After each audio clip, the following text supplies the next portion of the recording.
उसने किसी से कहा कि भैया हमें एक आदमी की ज़रूरत है, नौकरी करोगे? तो एक ज़रूरतमंद ने कहा कि हाँ ज़रूर करेंगे, लेकिन हमें काम क्या करना पड़ेगा? वो आदमी बोला हम तो सब काम कर लेते हैं, बस हम जरा सोच विचार नहीं पाते हैं, तो विचार करने के लिए ज़रूरत है, तो तुम सोच विचार कर हमें बताया करो, हम काम किया करेंगे। उस व्यक्ति ने सोचा यह तो बड़ी अच्छी नौकरी है, केवल विचार ही तो देना है, और विचार देने में बिगड़ता क्या है?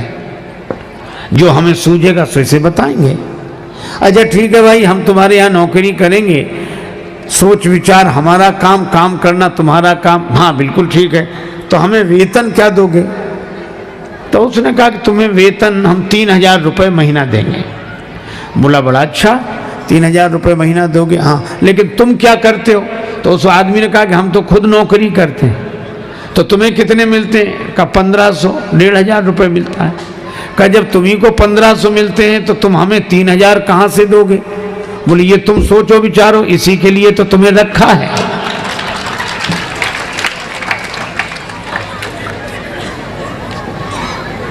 कुछ लोग केवल विचार करते।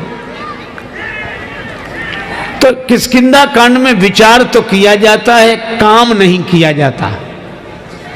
और लंका कांड की यह विडंबना है कि वहां काम किया जाता है, विचार नहीं किया जाता। राम जी की सेना वानर वाहिनी समुद्र तट पर आ गई।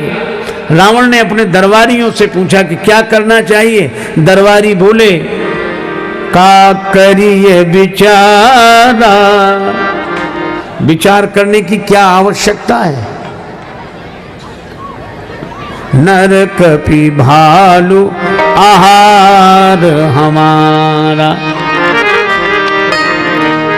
आहार हमारा, हमारा। ये बंदर मनुष्य भालू तो हमारे भोजन है, क्या विचार करना? किसी ने कहा ये बंदर मनुष्य भालुओं को तुम खा जाओगे? हाँ, इसलिए कोई विचार करने की जरूरत नहीं है। अच्छा, रावण तक यही कहता जो आवई मरकट कटकाई, जिए ही विचारे निश्चर खाई। और ये राक्षस भी कहते हैं कि नर कपि भालू आहार हमारा, और यह भी कहते हैं कि बंदर मनुष्य भालू तो हमारे भोजन है। तो एक ने कहा कि तुम इतने बंदरों को, भालुओं को खा जाओगे? हाँ खा जाएंगे। अरे विचार करो। का खाने पीने में क्या विचार करना? का खाने पीने में भी तो विचार करना चाहिए। तो रावण के दरबारी बोले जो खाने पीने में विचार करे सो राक्षस कैसा? राक्षस तो है ही वह जो खाने पीने में कोई विचार ही न करे, जो आ जाए उसी को खा ले, जिसका मिले उसका खा ले। हाँ? और कोई समझाए तो उसकी खोपड़ी खा जाए।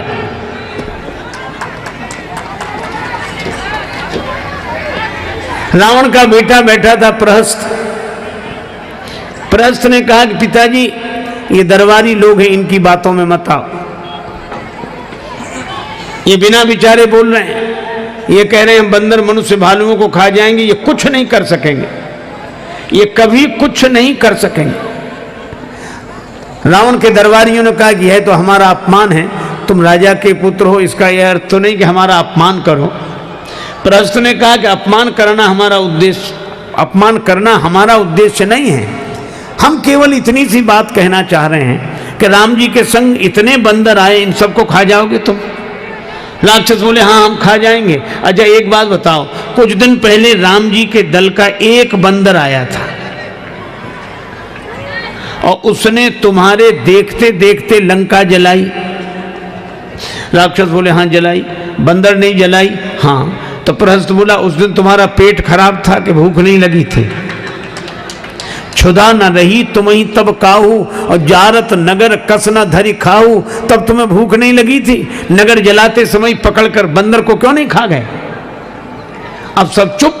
प्रहस्त ने कहा कि एक बंदर को खा नहीं सके और इतने बंदरों को खाने की बात कर रहे हो, ये बिना विचारे काम कर रहे हो। और कितना सुंदर संकेत है, जहां बिना विचारे काम होता है उसका मकान सोने का भी क्यों ना हो तो भी आग लगे बिना रह नहीं सकती। तो लंका कांड में काम किया जाता है, विचार नहीं, और किष्किंधा कांड में विचार किया जाता है, काम नहीं। आपने वो कथा सुनी होगी, पौराणिक कथा है लेकिन बड़ी सामयिक है। राहु ने अमृत पी लिया, देवताओं का रूप धारण करके भगवान ने चक्र चला दिया, सिर धड़ अलग अलग हो गए। तब से वे दो हो गए, राहु और केतु। राहु माने केवल मुख और केतु माने धड़। अच्छा आप विचार करो, ये सिर विचार का काम करता है, मुख बोलने का काम करता है, और सिर जो विचार करता है उसको क्रियान्वित तो ये हाथ पांव यही सब करते हैं। तो कार्य करना है धड़ का काम और विचार करना है सिर का काम।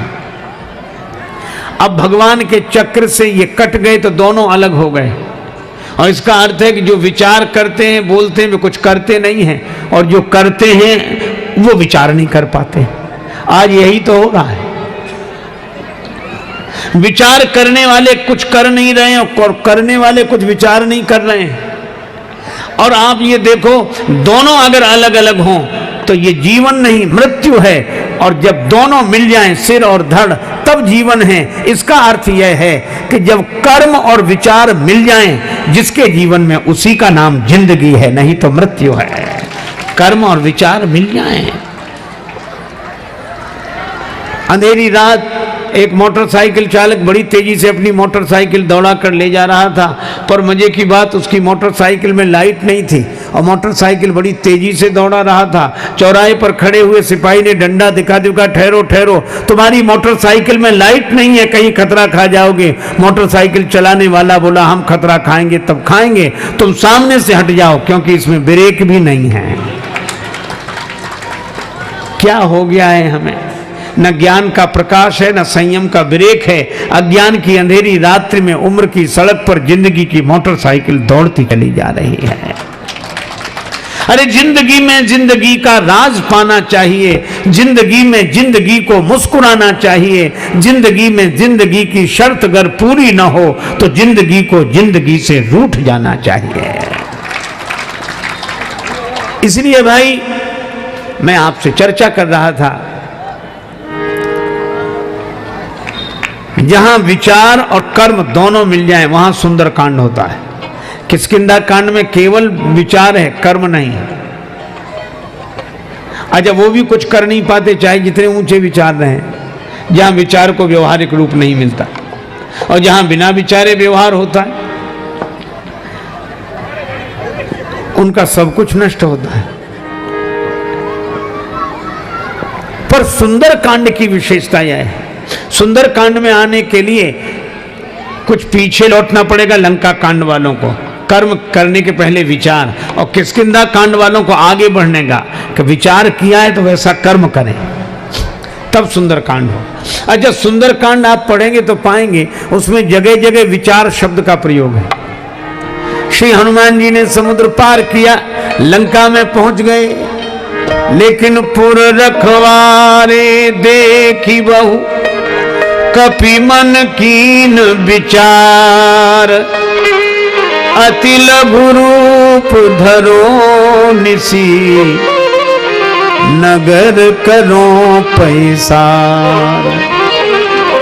हनुमान जी ने विचार किया, कपि मन कीन विचार, विचार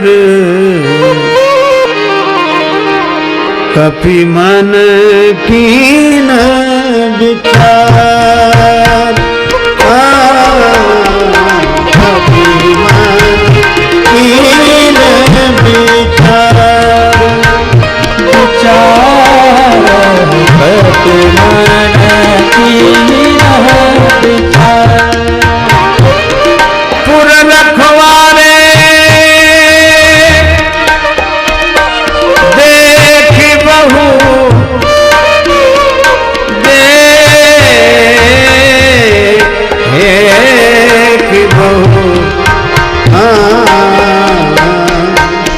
कपि मन कीन विचार, कपि मन कीन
कपि मन कीन विचार।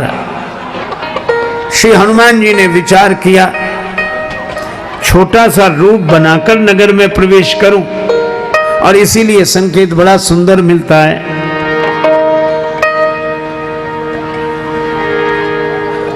अति लघु रूप धरो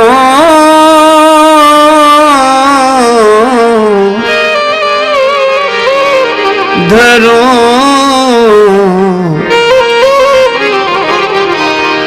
निसे नगर करो पैसा,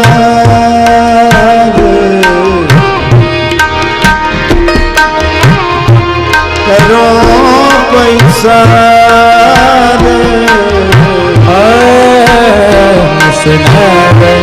नगर करो पैसा, नगर करो पैसा,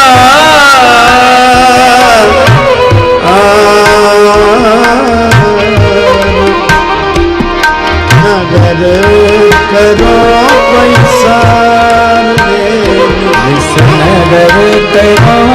पैसा।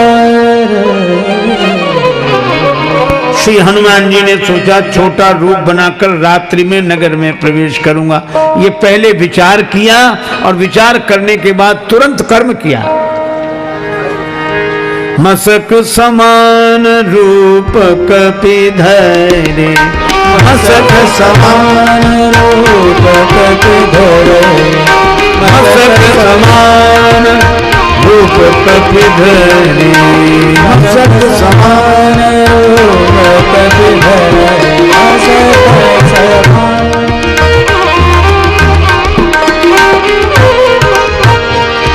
लंकहि चले सुमेर नर हरे, लंकहि सुमेर नर हरे, नर हरे मसक समान, मसक समान, मसक समान, रूप कपि धरे मसक समान, रूप कपि धरे मसक समान। लंकहि चले सुमिर नर हरि, नर हरि समान, रूप कपि धरे मसक समान, मसक समान, मसक समान। अब एक दूसरा संकेत मिलता है कि हनुमान जी ने विचार किया कि छोटे बनकर नगर में प्रवेश करें।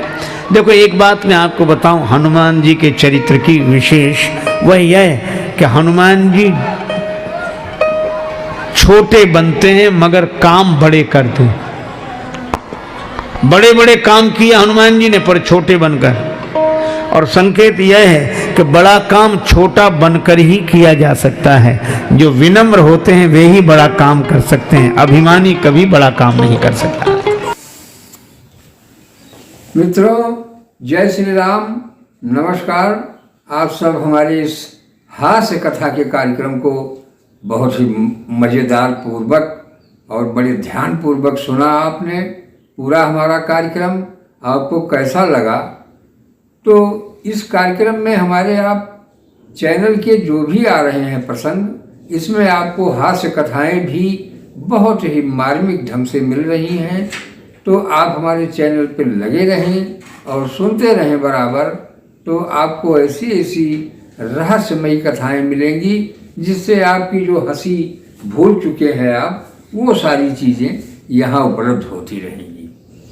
क्योंकि आज के इस भौतिक समय में हर व्यक्ति परेशान है और यही लगा हुआ है, हाय धन हाय धन, और उसका मन मस्तिष्क चित्त सभी बिल्कुल सीरियस बना हुआ है, जिससे कि शरीर में अनेकों प्रकार की बीमारियां उत्पन्न हो रही हैं। इसका कारण बस मूल यही है कि हम संसार में परेशान हैं, हर भौतिकता की चीज़ हमें चाहिए। तो भौतिकता के लिए हम जब सन्मार्ग और सत्कर्म करते रहेंगे तो निश्चित है हमें टिकाऊ चीज़ें, हमारा जीवन अस्थाई बनेगा। तो अस्थाई बनने के लिए हमको ही यत्न करना पड़ेगा।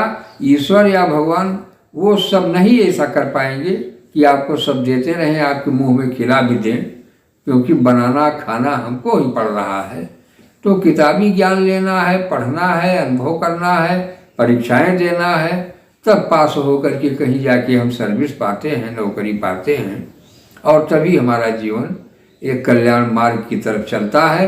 किंतु हम वहाँ पहुँचने के बाद हमें धर्म नहीं भूल जाना चाहिए, परोपकार की भावनाएं, छल। तो साथियों, जब तक हम परोपकार, धर्म, इन सब मार्गों पे नहीं चलेंगे, तब तक हमारा कल्याण का मार्ग नहीं प्रशस्त होता है।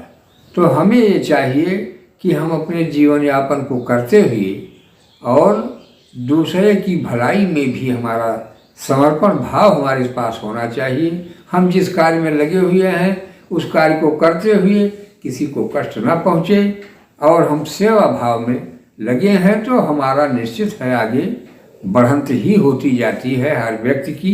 क्योंकि ये धर्मशास्त्रों ने जो बताया है नियम, वही बिल्कुल चल रहा है।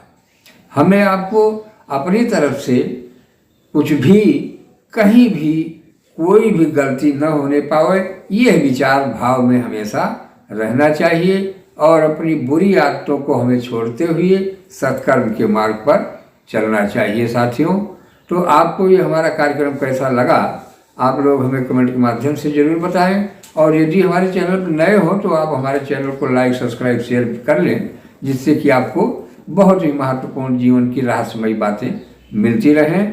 और जो भी त्रुटियां होंगी क्षमा करेंगे दोस्त। धन्यवाद।